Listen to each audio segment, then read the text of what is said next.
السلام علیکم ورحمۃ اللہ وبرکاتہ۔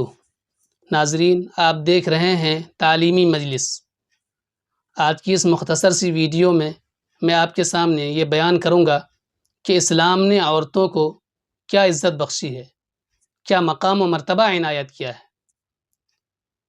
ناظرین، اسلام کا مزاج یہ ہے کہ سماج میں جو شخص جتنا زیادہ کمزور ہو وہ اتنا ہی زیادہ قابل توجہ ہے۔ اسی لیے عورتوں کے سلسلے میں خصوصی لحاظ رکھنے کا حکم دیا گیا۔ اسلام سے پہلے عورتوں کو انتہائی منحوس سمجھا جاتا تھا، لیکن پیارے نبی صلی اللہ علیہ وسلم نے اس کی نفی فرمائی۔ اسلام کی نظر میں انسان کا صرف وہ عمل منحوس ہوتا ہے جو گناہ اور ظلم پر مبنی ہو، جو گناہ اور ظلم پر مبنی ہو۔ اس کے علاوہ نہ تو کوئی مخلوق منحوس ہوتی ہے، نہ کوئی جانور، نہ کوئی انسان، نہ کوئی جگہ، نہ کوئی وقت، نہ کوئی مکان، نہ کوئی گاڑی وغیرہ وغیرہ۔ یہ بات چلی آ رہی تھی کہ چونکہ حضرت حوا نے جنت کے اندر اللہ رب العزت کی نافرمانی کی تھی، اس لیے عورت گناہ کا دروازہ ہے۔ لیکن قرآن نے عورتوں کی پوزیشن کو صاف کر دیا اور اسے کلین چٹ دیتے ہوئے فرمایا کہ اصل قصوروار شیطان تھا، جس نے حضرت حوا اور آدم علیہ السلام کو بہکا دیا تھا۔ قرآن نے فرمایا فَأَزَلَّهُمَا الشَّيْطَانُ عَنْهَا، یعنی شیطان نے ان دونوں کو بہکا دیا تھا۔ لیکن چونکہ حضرت آدم علیہ السلام مرد تھے، اس لیے ان کے اوپر زیادہ ذمہ داری عائد ہوتی تھی،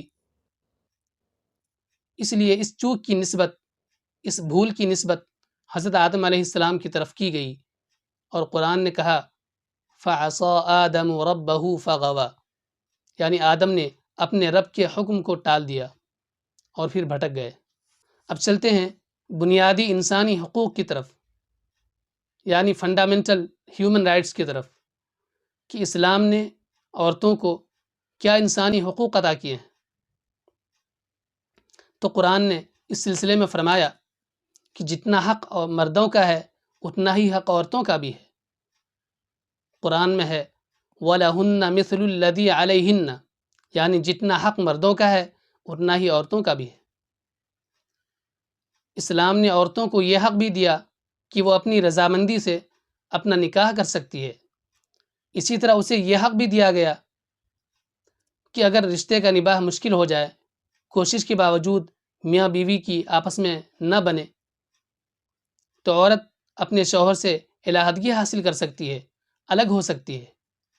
اسی طرح طلاق شدہ اور بیوہ عورتوں کے نکاح کی ترغیب دی گئی، چنانچہ قرآن میں فرمایا گیا ہے وَأَنكِحُوا الْأَيَامَ۔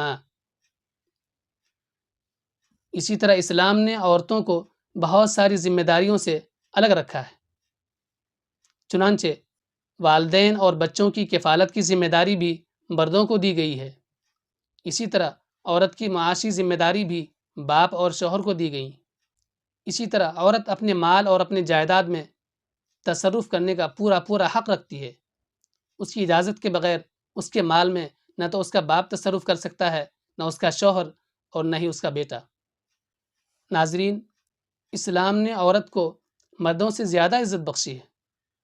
چنانچہ باپ کے سلسلے میں اللہ کے نبی نے فرمایا باپ جنت کا دروازہ ہے، الوالد اوسط ابواب الجنہ، لیکن ماں کے سلسلے میں یہ کہا گیا کہ جنت ماں کے قدموں کے نیچے ہے، الجنت تحت اقدام الامہات، او کما قال علیہ الصلاۃ والسلام۔ بیوی کے بارے میں آپ صلی اللہ علیہ وسلم نے یہ فرمایا کہ تم میں بہترین شخص وہ ہے جس کے اخلاق سب سے بہتر ہوں، اور بہتر اخلاق والا شخص وہ ہے جس کا اپنی بیوی کے ساتھ سلوک اچھا ہو، جو اپنی بیوی سے اچھی طرح پیش آئے۔ چنانچہ آپ صلی اللہ علیہ وسلم نے فرمایا خیرکم خیرکم لأہلہ وانا خیرکم لأہلی، او کما قال علیہ الصلاۃ والسلام۔ اسی طرح عورت کو گھر کی مالکہ قرار دیا گیا۔ آپ صلی اللہ علیہ وسلم نے فرمایا کہ عورت شوہر کے گھر کی انچارج ہے، المرأة راعية على بيت زوجها او كما قال علیہ الصلاۃ والسلام. یہ بخاری شریف کی حدیث ہے. اسی طرح بیٹیوں کے سلسلے میں آپ صلی اللہ علیہ وسلم نے یہ ارشاد فرمایا کہ جس شخص کی ایک بیٹی ہو یا دو بیٹیاں ہوں یا اس سے زیادہ بیٹیاں ہوں اور وہ شخص بیٹوں کے مقابلے میں اسے کمتر اور حقیر سمجھے بغیر اس کی اچھی طرح پرورش کرے تو وہ شخص اور میں جنت میں اس طرح سے ہوں گے جیسے یہ دو انگلیاں، او کما قال علیہ الصلاۃ والسلام. لیکن بیٹوں کے سلسلے میں آپ صلی اللہ علیہ وسلم نے ایسی فضیلت بیان نہیں فرمائی. اس سے اندازہ لگایا جا سکتا ہے کہ اسلام نے عورتوں کو کتنی زیادہ عزت بخشی ہے، کتنا زیادہ مقام و مرتبہ عنایت کیا ہے. ایک وقت تھا کہ عرب کے اندر بیٹیوں کو زندہ دفن کر دیا جاتا تھا. اس کی پیدائش پر لوگوں کے چہرے سیاہ پڑ جاتے تھے، کالے ہو جاتے تھے. وہ شرم کے مارے اپنا منہ چھپائے پھرتا تھا. لیکن ایک وقت یہ بھی آیا کہ جب آپ صلی اللہ علیہ وسلم نے یہ فضیلت بیان فرمائی تو اس کے نتیجے میں یہ چینج اور انقلاب آیا کہ اگر کوئی لڑکی اپنے سرپرست سے محروم ہو جاتی، یعنی اگر کوئی لڑکی اپنے باپ کے سائے سے محروم ہو جاتی، کسی لڑکی کا باپ انتقال کر جاتا، تو اس کی پرورش اور کفالت کے لیے کئی لوگ اپنا دعویٰ پیش کرتے کہ میں اس کی پرورش کروں گا، میں اس کی کفالت کروں گا.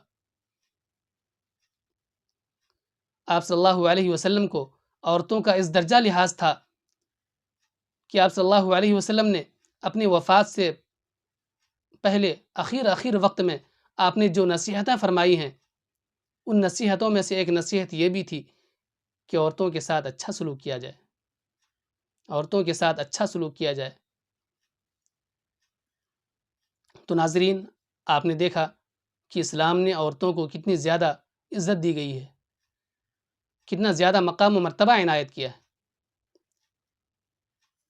تو ناظرین، کیسی لگی ہماری یہ ویڈیو؟ اگر آپ کو یہ ویڈیو پسند آئی ہو تو آپ اسے لائک کریں، شیئر کریں، چینل کو سبسکرائب کریں. پھر ملتے ہیں نیکسٹ ویڈیو میں، تب تک کے لیے ہمیں دیجیے اجازت. السلام علیکم ورحمۃ اللہ وبرکاتہ.